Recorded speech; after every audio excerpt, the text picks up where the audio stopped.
All right, good morning. I'm going to call the Capital Budget Committee into session, and our first bill this morning will be, if the chair can find it, Senate Bill 475, relative to the design of a climate-controlled storage facility, which I will introduce. So Senator Gray, if you would do the honors.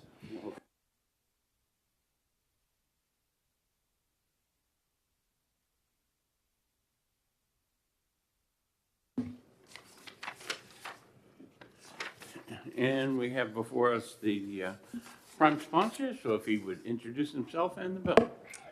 Good morning, Mr. Vice Chair, Senators, committee members.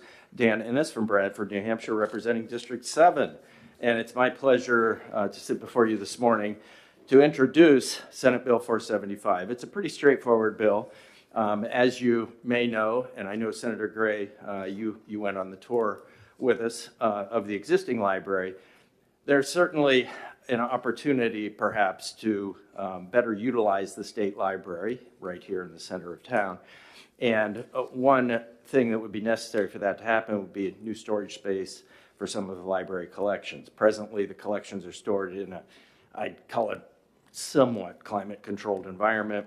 And of course, that can wear on materials over time, cause them to degrade, and so on. So this is a proposal for $1 million to begin the process of exploring the construction or acquisition or some purpose or some approach to a climate-controlled facility to protect those library resources.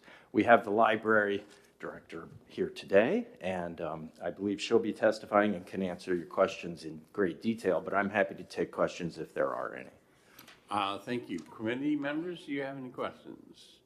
Right. Seeing none, thank you very much, Senator. Sarah.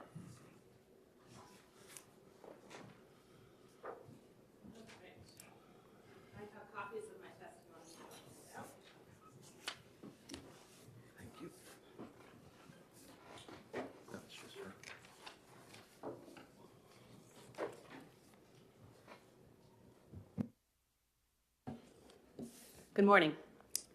My name is Sarah Stewart. I serve as Commissioner of the Department of Natural and Cultural Resources, and the State Library is one of our 5 divisions. I'm excited to be here today to offer testimony in support of Senate Bill 475. Last year, the State Library staff, along with the Division of Public Works, hired an architectural firm and a library space consultant to develop a plan to better protect the hundreds of thousands of items in the State Library collection and to expand the use of the 125-year-old building right here next to our State House. This was the first step of what I foresee to be a several-year project to ensure we uphold our most basic library responsibilities: housing materials where they will not be stolen or destroyed by the climate, or fire, or water. Here are some findings from the assessment by the professionals we worked with as laid out in their executive summary. I do have the entire report that they produced, and I can share that with you electronically. The scope of work for the project was a programming study to identify the ideal solution to the library's collection preservation and security needs, determine the built space impacts, and estimate the project cost. This phase of work ultimately focused on the relocation of a significant amount of the New Hampshire State Library collection to an off-site facility. This project is driven by 2 goals: the need to protect the existing collection from loss and deterioration, and the desire to improve public service by freeing up space currently used to store the collection in the overcrowded library building at 20 Park Street. The New Hampshire State Library building opened in 1895, and the building footprint remains the same. Additional book stack space was added in the 1930s by inserting mezzanines into the public reading room, significantly reducing public reader space. A large portion of the collection are in areas of the building that are not ADA compliant. After reviewing a variety of options, the recommended solution is to construct a new off-site storage facility to house the majority of the items currently stored at the State Library. The proposed off-site facility would provide an appropriate preservation-level climate control system, as well as enhanced security for the collection, while freeing space for improved public service at the State Library building. The project team reviewed an array of options and determined that the most cost-effective solution was to construct a new standalone facility designed to meet the climate control and security requirements of the collection.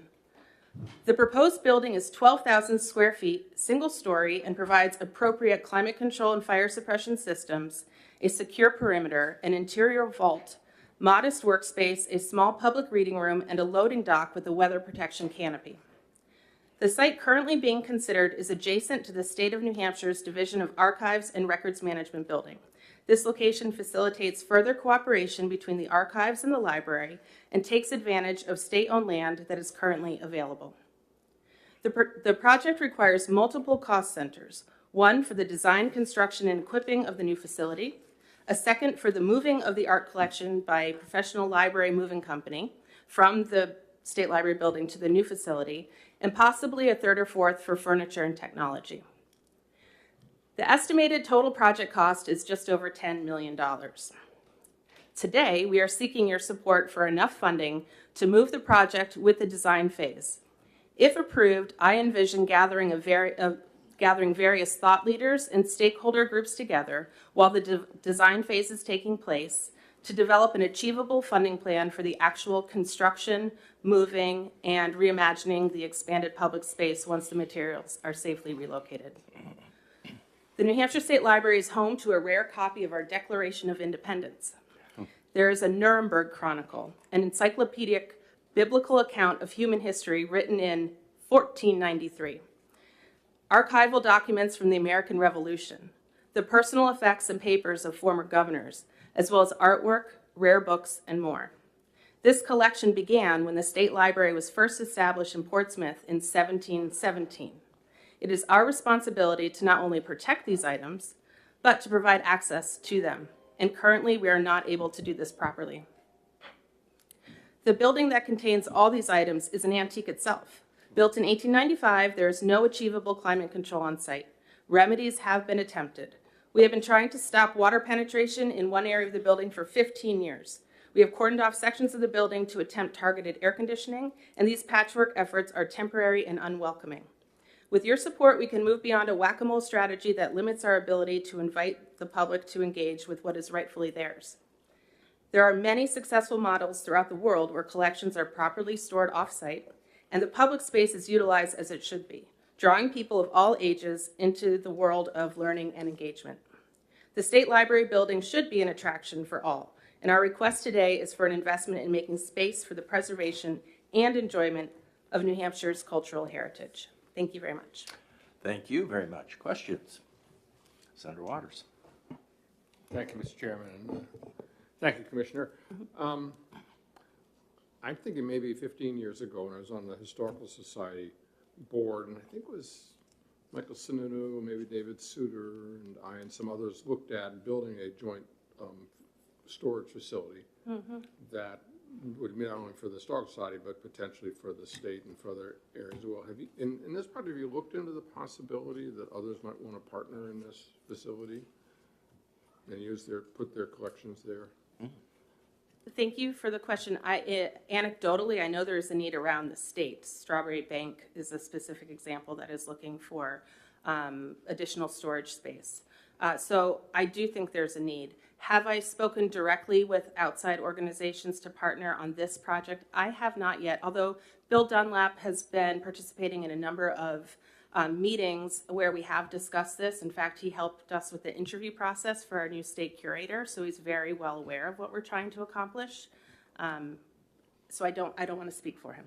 Yeah, thank you, if I may. Yes, please. You know, I think it was under Bill Vayette that we did that, but Bill Dunlap would have all the reports and things we did. It just seems to me that as this goes forward, that there might be a chance for a little revenue stream if there's sufficient space or interest. So I just thought I'd mention that. Thank you. And if I may, Mr. Chair. Please. So I don't know if you can speak a little bit to then how this relates to the moving the pieces of the puzzle around about what we're going to do about the building itself. The State Library building? Yeah, and I mean, part of it is that I'm really be great if we get collections safe somewhere, because I know at the Historical Society, and you go to the tunnel here, that same underground stream is coming through the basements, and I didn't Yes, know sir. if that stream is over in your building too, or? We are above Spring Street. I would like to invite Michael York to comment too. He's our state Thank you. librarian, and he's welcome to come join me as he can speak to the buckets that are placed strategically around the building. A number of years ago, we did put in additional sump pumps in the library to take care of it, and as a, Closer to the mic. I'm sorry. I said a number of years ago, we put in additional sump pumps because we've had a problem. The commissioner mentioned that the additional space that we added was done in the mid-30s as a WPA project. We put in mezzanine, but we also dug a sub-basement, which in my opinion is a foolish thing to do when you're talking about storing papers in now the lowest part of the building, quite frankly. And Spring Street is aptly named because the spring comes right off of Center Street and goes under our building and over to Center Street. So we also have had problems, quite frankly, with the roof. The corner office of the State Library is constantly shedding paint from the walls and the ceiling because we can't seem to find where the incursion of that water is. And they've been working on this for 15 years. Yeah, if I may say, I'm glad to see the saplings are out of the gutters up there, which is there a few years ago. But I guess what I'm trying to get at is, I think, got to do this, but then when, do you have any sense of when we'll be seeing you again about the whole building? And, what's your process on that? Thank you. So my approach with this was to sort of set up the dominoes correctly. So going back a couple of years ago, talking internally and coming up with a funding source for this initial study. The next step is what we're here for today, which is to get the project shovel ready. And then while the design phase is happening, as I made mention, but this is the exciting part, I think, is to pull the Bill Dunlaps of New Hampshire, among others, and some elected officials perhaps together to discuss what is possible at the State Library and how to create a funding source that could include private donations, that could include capital, that could include other revenue sources. And I think that having a process that engages folks that are trying to sort this out with their own experiences at their own organizations, we can come up with something that perhaps in the next session, I have a plan that I can come back to this committee and present. But it won't waste time in the project if we can do the design phase while we're deliberating on the funding. All right, thank you. Other questions? Senator Gray. This may sound like a statement, but I'll ask you if you agree at the end. Part of the problem that I have, with this project and frankly the next one that's going to be heard, which is my bill, is priorities of the new administration that's going to come in next year, okay? The design phase, money for that. If that priority is not shared with the new administration, then that money may be for naught, okay? So I'll let you comment on that. Thank you. Inevitably, we will have a new administration, and I believe that team will have to pick up a lot of balls that are in midair throughout the state. And I'm willing to do my best to convince whoever it is that this is a worthy endeavor. But I can't do that alone, which is why I think putting together a coalition of stakeholders around the state to back this up will be important. And I'm committed to doing that groundwork to get us where we need to go. Again, I don't think I want to be in a position where I rely 100% on state funding. I think there's a way to broaden the funding pool. Should this pass, and I would take it to finance, and I would expect that the governor's office would be invited to to participate in that conversation and the next one if it is also passes. So, Yes, thank you. thank you. All right. Any further questions? Thank you very much. Appreciate it. Thank you. That is the end of the folks who have signed up to speak on Senate Bill 475. Is there anyone who didn't sign up who might wish to speak to this bill? All right, seeing none, hearing none, I close the hearing on Senate Bill 475. And we move on to Senate Bill 476, and the prime sponsor, Senator Gray, is with us this morning.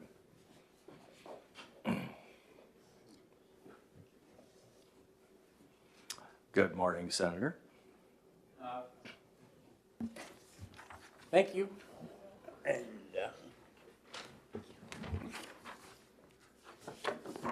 my name is James Gray. I represent Senate District 6. Starts up in Alton, Gilmanton, goes down Route 11 to Rochester.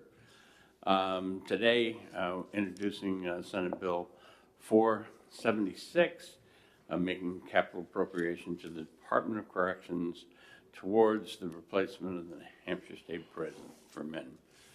Certainly, any of the people who are incarcerated in the state deserve a facility that is adequate and provides them the things that they need. This bill was put in at the request of the department and the governor's office. It is something we've seen court cases in the past where we've been mandated to do things because we've let things go too far. And with that, I think that the people from the Corrections Department can speak much more eloquently to this than I, and I stand ready to answer any questions that you people have by saying I'll defer to the department, but no. You're welcome to do that, Senator. Is there anything, Senators? All right, thank you. Thank you, Senator Gray. Thank you. All right, Commissioner Helen Hanks. Good to see you again this morning. Welcome. Nice to see you as well, sir. Honorable Chair and members of the committee, my name is Helen Hanks, the Commissioner of the Department of Corrections for the record, and I want to appreciate Senator Gray and the other co-sponsors of this bill for bringing this forward on behalf of the department, its staff, and those incarcerated in the state Department of Corrections system. We're back. We appreciate that $10 million allocation that came out of HB2, but it is simply financially not enough. And the situation at the New Hampshire State Prison for Men is not changing for the better. It is actually changing for the worse, even since the passage of the budget. I'm not going to read through the totality of the testimony, but I do want to highlight that even in the small project, the New Hampshire Correctional Facility for Women, 10% was allocated of the total cost of that project. The total cost of that project was $53 million, and we received 10% to do the architectural engineering design, which was at that time $5.2 million. The times are not changing, inflation is not changing, and the aged infrastructure at the New Hampshire State Prison for Men, again, is not changing. As I forecast the costs and costs of constructions, both with Public Works and my logistics team, this project, the more we delay it, the more we leave it in the hands of both the court systems and other settings that are just not necessary because we know we need to do something. And we need to do something not only for those incarcerated in the facilities for their own rehabilitation, but we need to do something in support of the staff that go in there every single day, 24 hours a day, working in those environments, physical environments where there's no air conditioning. I've talked about reception and diagnostic, built in the foundation of the 1800s. It is aged, it is inappropriate, and I have no recourse but to use it because I have no other place to use on behalf of the system. And I implore you to consider passing this bill so we can do the foundational work and stop speculating on what this will cost based on good foundations of research, but to understand the totality of the impact of the state and the progress we can make toward rehabilitation, toward providing a healthy work environment to our correctional staff, not just officers, but nursing staff, social workers, and to provide the appropriate space to deliver rehabilitative programs. I'm converting a housing dorm to programming space because we need it. I put together also a PowerPoint slide and I implore you to go through it. And on the last slide, it is on purpose. Where do you want to work? The New Hampshire Correctional Facility for Women is not only designed with the intent to be trauma-informed, but also healthy for staff. And the New Hampshire State Prison for Men, I'm as transparent in the department as transparent as we can be. I can't make that location look physically more appealing to work in or to live in. And I will send, in addition to the testimony I provided today, those incarcerated in the Department of Corrections and across this country are wrought with both child and adult trauma. It is absolutely part of correctional design to be trauma-informed, and the work and profession itself, working in corrections with individuals whose conduct, behavior is challenging to say the least, also needs to be trauma-informed to build resiliency in our corrections officers and our staff. It needs to be healthy for everyone navigating those environments. So with that, I'd be happy to answer any questions. I thank you for this consideration, and again, Senator Gray and the co-sponsors for allowing this conversation to continue. Thank you, Commissioner. Questions? Senator D'Alessandro. Oh, thank you, Commissioner. Nice to see you. Nice to see you, sir. Commissioner, I first visited the prison in 1958 when they had 350 residents. And the warden knew the name of every prisoner and knew what was happening with each prisoner. What's the current enrollment at the facility in Concord? We're just about 1,000 individuals in that facility today. And to your fine point about talking about 300, at our highest across all sites and that site, we exceeded 1,700. It was never designed for 1,700. Right. What about the Northern Correctional Facility in Berlin? What's the capacity there and the ability to add on to that facility? So that facility's capacity was designed for around 650, and we hover between 550 and 600 in that facility. Part of discussing expanding that facility is, can we get the staff and the professionals to work there in an expansion? And I would implore you that we have enough professionals in this area to fill and employ, but not enough in our North Country facility. Further question? Yes, of course. Now the federal facility in Berlin, what's the capacity of the federal facility? Senator D'Alessandro, I appreciate that question. I don't own, operate, or have any opportunity to engage in a collaborative relationship with the Federal Bureau of Justice in that facility. But I think sort of an off the cuff, I think it's around 1,500. And they've got, what, 3,000 acres of land there that was purchased by the federal government? Senator D'Alessandro, that's probably correct. In addition to, I do know they have transported and moved people to that facility from other facilities because they're not able to staff other facilities across the country. The federal system actually employs people and says, I will move you wherever I need to move you. And so their system is distinctly different than ours. Okay, one further question. Has there ever been any discussions with with that federal delegation and with the feds to maybe make better utilization of that facility? And that was built for a number of people. It's tremendously underutilized. I've gone through the facility. It's really quite a facility. Senator D'Alessandro, I've also gone through that facility, and it ebbs and flows with regard to whether they'd have capacity. It would put us, the state, in a precarious situation to be at the capacity of the federal facility and whether they would have space for us. It is something we've talked about, and I will just give you a very specific example. During COVID, I actually had a challenge with the Federal Bureau of Prison who was going to precipitously release somebody serving a federal sentence in Pennsylvania who had a concurrent sentence here in New Hampshire, who was charged for a murder charge in New Hampshire. And if we had not driven through the pandemic to pick them up, they would have placed the murderer on the streets. So to say that, to the least, the relationship is not adversarial, but it is challenging balancing federal laws and adjudication with our state laws.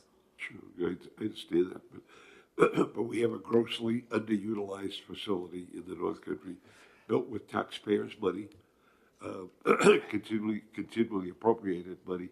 It would seem to me that it would make sense to at least talk with the federal government about that. In 1974, before you were born, I guess. Only just barely, sir. Just a few days. But thank you for that compliment. We did a study of the needs of New Hampshire. I was part of that study. I was on the Public Works Committee in the House at that time. And we did an extensive study of our needs for all types of housing, men and women. Looked at locations owned by the state. Have you ever looked at that study? Senator DeSaunders, you referenced that last session. We did look at that study. And again, I would point to the time and the era and the changes of law. And we even incorporated updated studies specific to our women's population. And when we built the New Hampshire Correctional Facility for Women at the time associated with the laws, they thought we would need an expansion. At that facility, it was designed for over 200. We run a census about 100.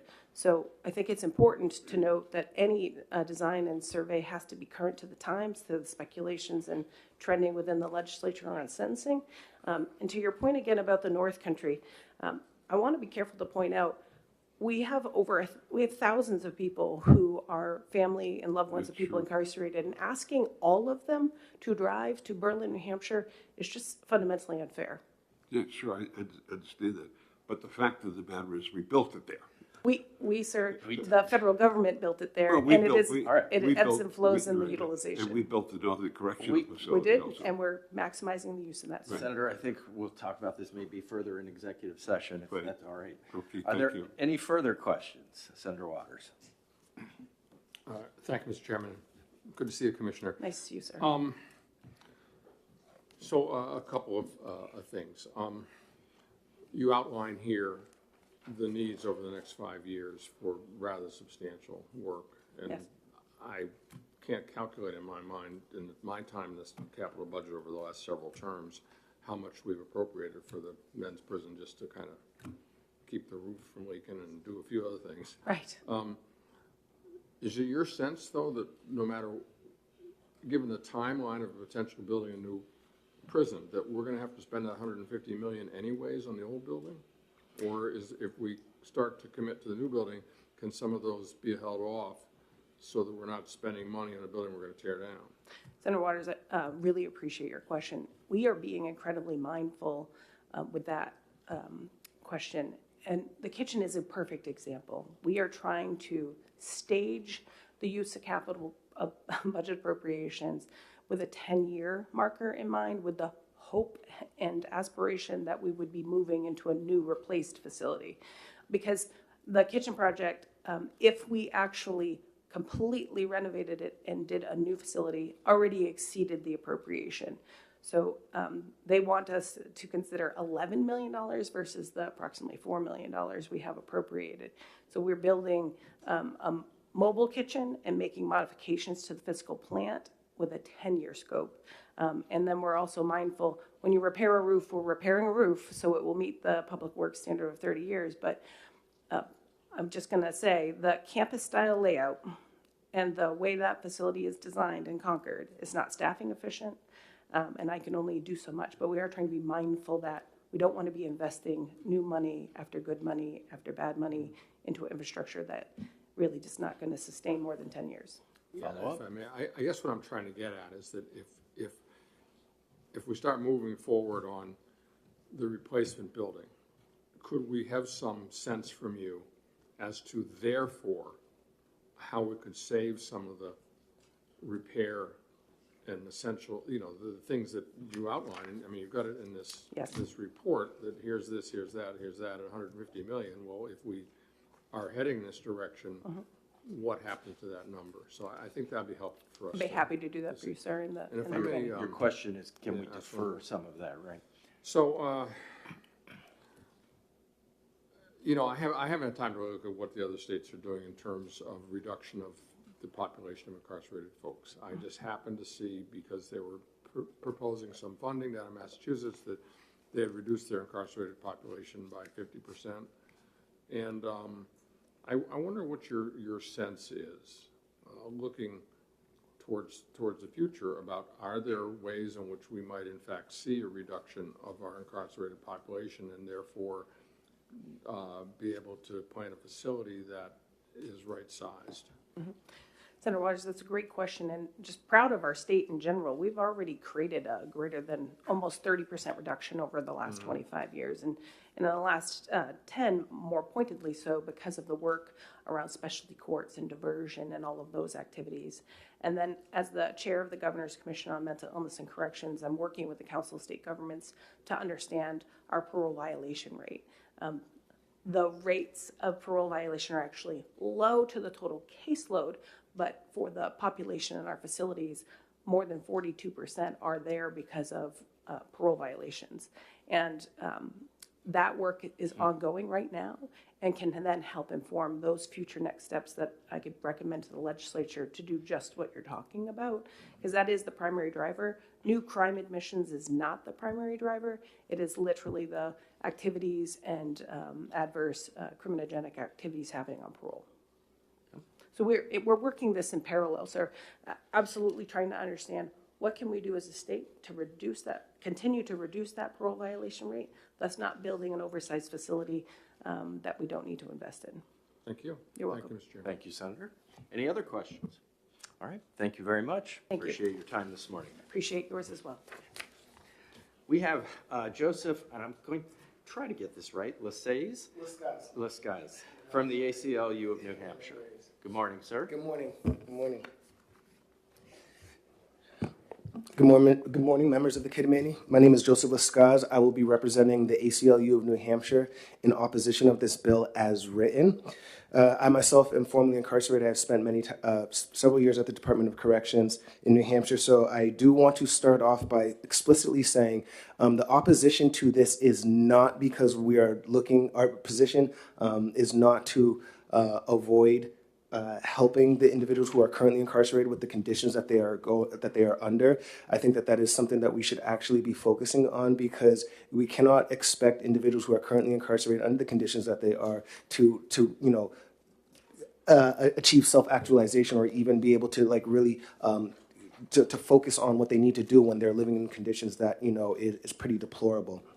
One of the first things that I wanted to start off with is the Department of Corrections had done a presentation. I believe that you have the slides that showed many of the conditions currently at the state prison, the kitchen being one of the most prevalent ones, with water dripping from the roof. And through my research, it seemed that the Department of Corrections did in fact have the appropriate funding to fix some of the issues that had happened pre-COVID, and then COVID happened, and then the prices were drastically increased, leading to this. This 10% allocation of this $40 million is something that we're talking long-term, right? Right now, people are currently in these conditions, and so what are we doing about that currently is what I'm here to focus on. If this were to be passed, then the concerns that I have are, one, beds. And my example of that is when I was in the Department of Corrections when the Berlin facility was first opened. And I cannot say this is, I want to be clear, this is not the sentiment of all of DOC staff. I can't say that for the upper level, only on the correctional level, because that's who I was around. The sentiment was, we need warm bodies for the cold beds, right? And so, people were uprooted, they were shipped up there. And one of the main concerns is when we are looking at building a new prison, it always trends towards more beds. And like the commissioner had said, when the women's prison was first proposed, it would have had 100% more capacity than what is currently incarcerated, costing taxpayers money to have empty beds or to have to fill those beds. And that's problematic.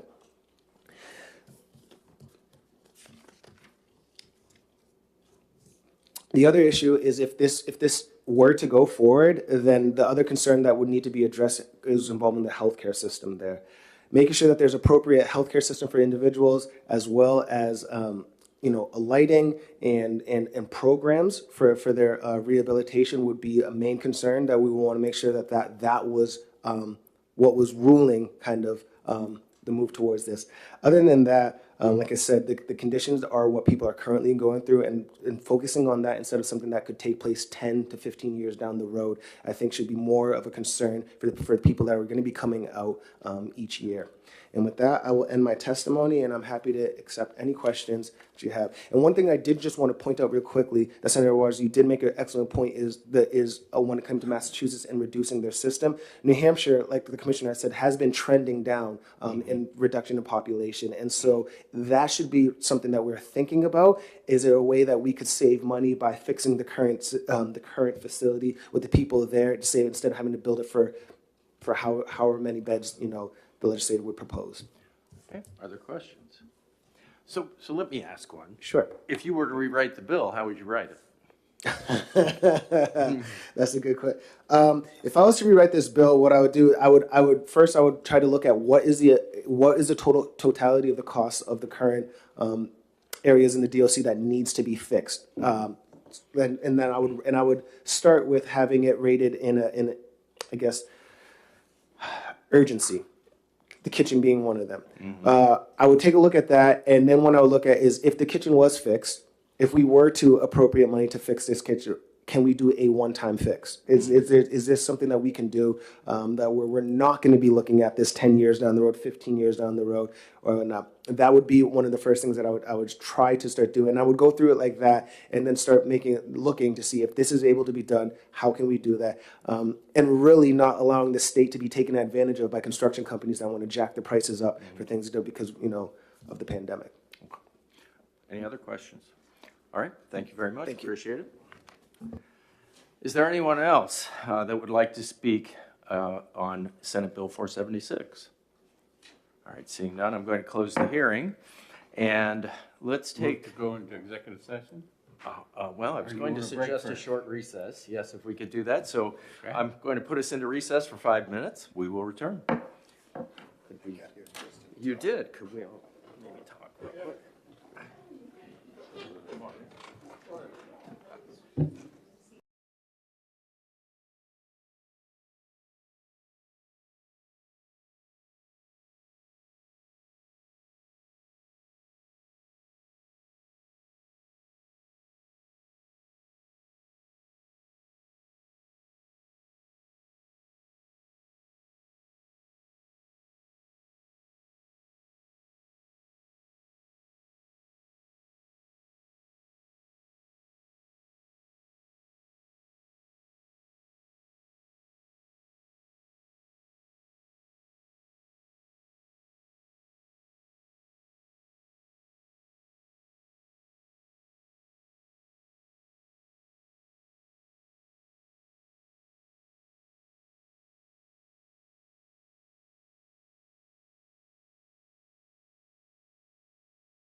Waters. Nice tie. Oh, thank you, I wanted to. It is. All right, I will call the committee out of recess, and I would accept a Move motion to go into executive session. All right, we have a motion and a second. All in favor of moving into executive session? Aye. Aye. All right, we are in executive session. Mr. Chair, I move Senate Bill 476 ought to pass. All right, And I'd like to speak to my motion if it gets a second. I will second it. Go Okay. ahead, Senator. Certainly, the testimony that we had in opposition to this bill may not be addressed to the right committee at the right time. Right now, this committee is capital improvements and the spending for that, and that's what our focus should be. I believe this is something that is needed.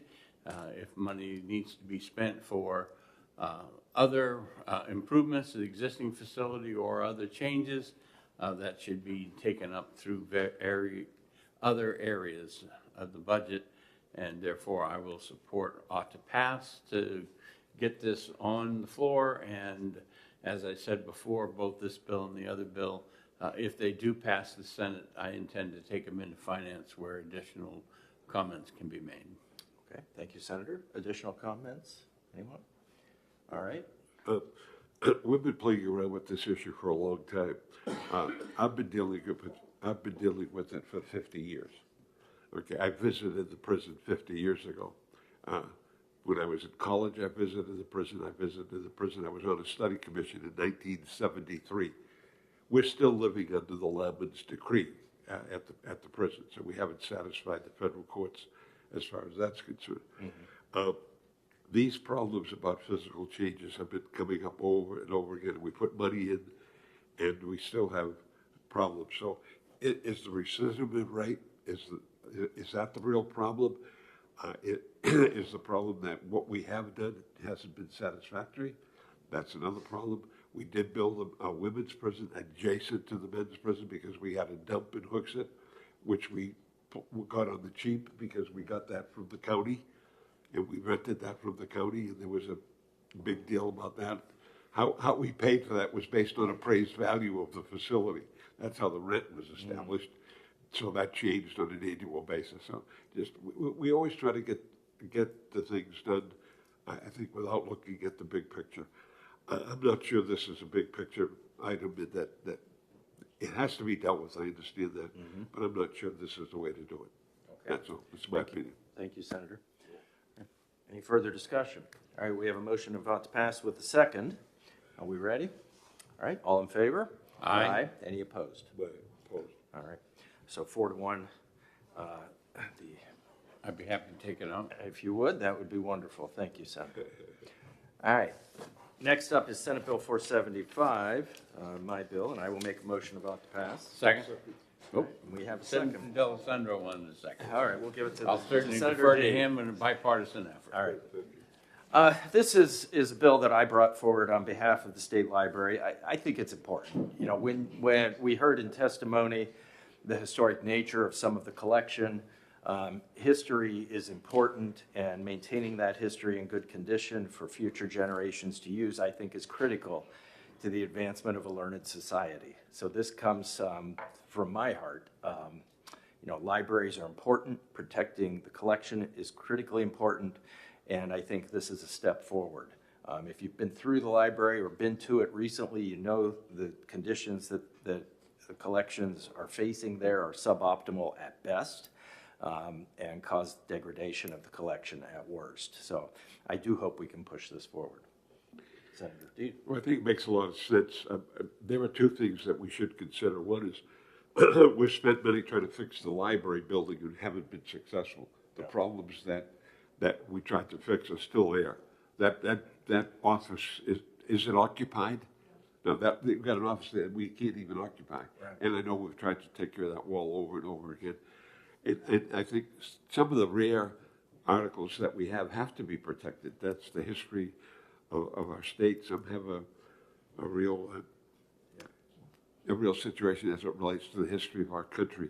So we should be protecting them. I don't think there's any question about that. And the archives is an example of how we're protecting those things. But I think in the long run, we've got a couple of major problems that somehow, some way, we got to deal with. That's the water that flows underneath this building. That will continue to happen. I mean, it's not Spring Street for, for any other reason, but it flows through here and it causes us problems. And, you know, we've got a sump pump in the tunnel that I was here when the tunnel was built. And that fact remains in place. So I would hope that we would work on getting the complex up to speed, because I think that's the important thing. This is a treasure for the city, for the state, for the people of the state of New Hampshire. It's a wonderful building. The library, Governor King had other plans for that building. He wanted to make that the Supreme Court. That didn't happen, but it retained its library status. So, yeah, I think we ought to do it, and we ought to protect the items that need to be protected, because the history of our state is really very important, and we should be maintaining it. Thank you. All right. Other discussion? All right. I just want to mention, for Senator D'Alessandra's appreciation, I did discuss with Senator Innes that there will be storage space for us when we retire, okay? So you're good, all right? You can tell Pat. All right. Anything more? All right, we have a motion with a second. Are we ready? All right, all in favor? Aye. Any opposed? All right, the motion passes. Do you want a motion to put it on consent? Yeah, let's do that. I'll move consent. I'll second that. All in favor?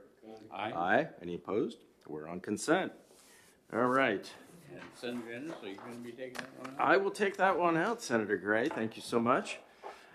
Is there anything further? Do we have a motion to come out of executive session? So moved. All right.